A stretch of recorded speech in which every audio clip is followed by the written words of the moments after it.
बिस्मिल्लाहिर्रहमानिर्रहीम। लैला हो या मजनू हो, इनकी फिल्में हो, इनके ड्रामे हो या इनके नावल, कौन सा ऐसा शख्स है जिसने आज तक इनकी कहानियाँ नहीं पढ़ी। तज़किरा करें सोनी महिवाल का तो इनकी मोहब्बत की दास्तानें आज तक हरफ़े आम हैं और ज़ुबान ज़दे आम हैं। उसके बाद हम आते हैं सस्सी पुन्नू की तरफ। सस्सी पुन्नू की दास्तान भी मोहब्बत से लबरेज़ है। नावलों की बात करें, ड्रामों की बात करें या यूरोप की कहानियों की बात करें तो रोमियो जूलियट को कोई भी इग्नोर नहीं कर सकता। सस्सी पुन्नू की बात करें तो ये एक ऐसी स्टोरी है जिसने मोहब्बत करने वालों के दिल में चाहत और मोहब्बत के वो फूल खिलाए जो अब तक खिले हुए हैं। लेकिन आज हम बात करने जा रहे हैं लिविंग लेजेंड स्टोरीज़। जी हाँ, पाकिस्तान में अस्मा और उमर की कहानी। अस्मा और उमर ख़ान, इनकी शादी को 10 साल हो चुके हैं। ये हैं बहुत खूबसूरत आँखों वाली अस्मा सिराज। अस्मा सिराज ने मोहब्बत की वो दास्तान कायम की, वो भी इस दौर में कि सब लोग हैरान रह गए। और ज़ेरे नज़र तस्वीर में नज़र आ रहे हैं मोहम्मद उमर ख़ान। मोहम्मद उमर ख़ान और अस्मा की शादी आज से 10 साल पहले हुई।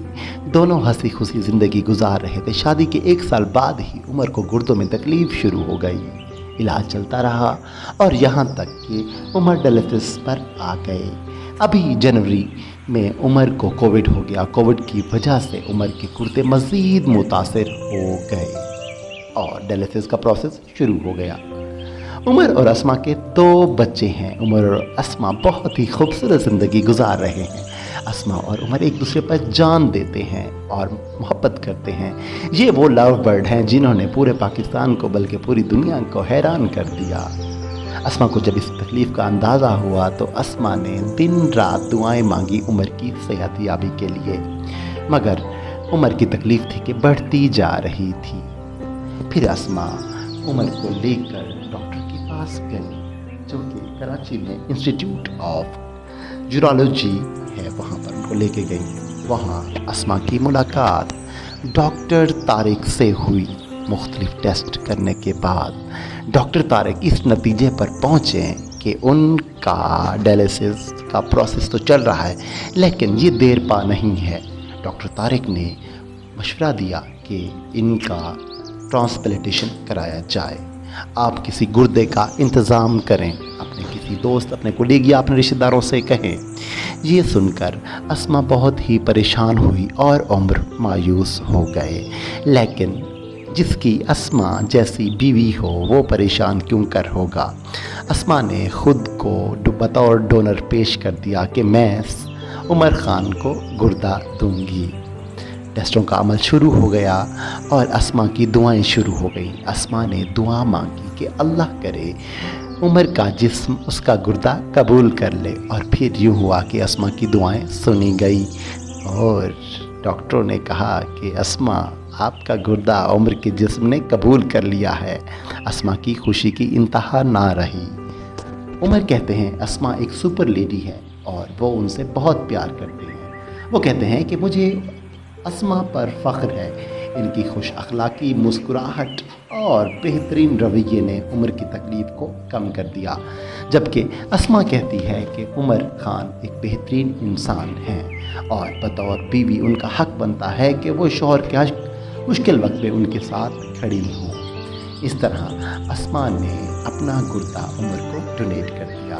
उमर कहते हैं कि मेरे 6 माह जिस तकलीफ़ से मैं गुज़रा हूँ, वो तमाम 6 माह की जो तकलीफ़ थी वो अस्मा के हुस्ने ज़न और हुस्ने नज़र और खुश अखलाकी की वजह से बहुत अच्छे तरीके से गुज़र गए। अब हम आपको सुनाते हैं इश्क व मोहब्बत और प्यार भरी ये दास्तान, उमर और अस्मा की ज़ुबानी।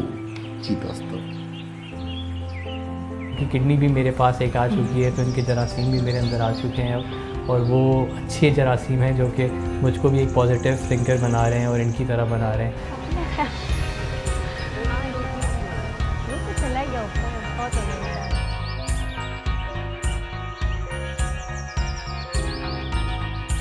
आपको पता है कि ऑपरेशन होने वाला होता है तो थोड़ी सी वो जो है ना पेट में गुड़गुड़ तो हो रही होती है। आई वाज प्रिपेयर्ड और बस ये कि थोड़ा बहुत तो डर आपको पता है कि लगता है कि क्या होगा कैसे होगा, लेकिन हमने काफ़ी डॉक्टर से इस चीज़ के बारे में बात कर ली थी और मुझसे ज़्यादा मेरे हस्बैंड बहुत कंसर्न थे, तो उन्होंने अपना कुछ नहीं पूछा था जितना मेरा पूछा था कि ये डोनर है, इनके साथ क्या होगा आफ्टर सर्जरी बिफोर। उमर को जब हमारी शादी प्लान हुई थी उससे 1 साल पहले ही डायग्नोज हुआ था कि उमर को AGA नेफ्रोपैथी का प्रॉब्लम था किडनी का, बट वो उस टाइम पे 80% किडनीज वर्क कर रही थी।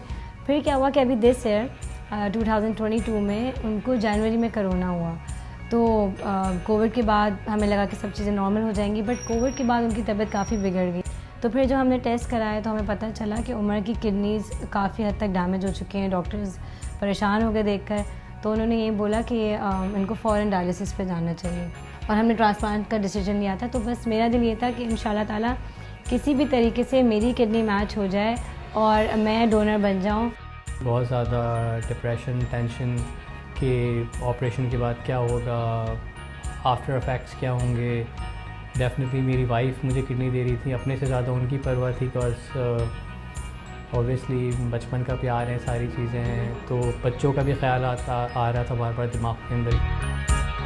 सबसे बड़ा मरहला था उमर को कन्विंस करना, क्योंकि हम लोग बिल्कुल भी नहीं चाह रहे थे कि हम जो है ना किसी बाहर वाले से किडनी बोलें, या फिर इवन अच्छा भी नहीं लग रहा था कि हम अपने फैमिली मेम्बर्स को बोलें, बिकॉज आपको पता है कि ये बोलना भी आसान बात नहीं है कि कोई हमें किडनी चाहिए ऐसा। बार बार वाइफ को ही देख रहा था, अस्मा को ही देखे जा रहा था कि वो ठीक है कि नहीं, क्योंकि मेरे से पहले वो चली गई थी आधा घंटे पहले, तो मुझे उस वक्त काफ़ी रोना आ रहा था, सैड फील कर रहा था कि अब क्या होगा, वहाँ पे उनके साथ क्या हो रहा होगा ऑपरेशन थिएटर के अंदर। जब हम लोग ICU के अंदर वापस आए तो मैंने सबसे पहले एक चीज़ जो देखी थी, पहला सवाल ही मेरा ये था कि अस्मा किधर है और अस्मा कैसी है। तो जब मैंने इसको देखा कि मेरे लेफ़्ट हैंड साइड पे लेटी हुई थी, इनको मैंने वेव करते हुए उन्होंने मुझे देखा, तो मेरे अंदर एक जान सी जान आई, फिर एक टेंशन रिलीव हुई कि हाँ अस्मा इज़ फाइन। मुझे एक रूम में रखा गया था क्योंकि मुझे कुछ इंजेक्शन ऐसे दिए थे तो मैं आगे लोगों के साथ नहीं मुझे क्या कहता अकोमोडेट कर सकते थे, तो मैं रूम में था। तो मेरा यही सवाल था कि मुझे कहीं से कोई जगह मिल जाए ताकि मैं अपनी वाइफ को सामने से देखता रहूँ उनको। तो वो कह रहे थे कि लव बर्ड्स और ये सारी चीज़ें वगैरह, डॉक्टर्स भी काफ़ी मजाक उड़ा रहे थे। अच्छा, आफ्टर सर्जरी जो ये था कि शुरू के 2-3 दिन तो बहुत ज़्यादा ही मुश्किल थे, सिंस ऑपरेशन हुआ था और हम लोग उधर ही एडमिट थे। और लेकिन ये होता है कि डोनर को थोड़ा जल्दी वो लोग डिस्चार्ज कर देते हैं और रेसिपिएंट जिनका किडनी ट्रांसप्लांट होता है उनको जो है वहीं पे रखा जाता है फॉर कपल ऑफ वीक्स। इस सर्जरी और इस सारी सिचुएशन के अंदर तो उनसे और ज़्यादा मोहब्बत सिर्फ मेरी नहीं, मेरी फैमिली के लिए भी, और हर कोई जो इर्द गिर्द मेरे से जो रिवॉल्व है उन सबों की मोहब्बत अस्मा के लिए इतनी ज़्यादा हो गई है कि हम बयान नहीं कर सकते। बिकॉज उन्होंने जो हमारे लिए करा, मेरे लिए जो करा वो बहुत ही ज़्यादा अनकंडीशनल था। तो थैंक यू, जो इन्होंने मेरे लिए करा है वो बहुत ही कम लोग करते हैं। I love you for this, thank you.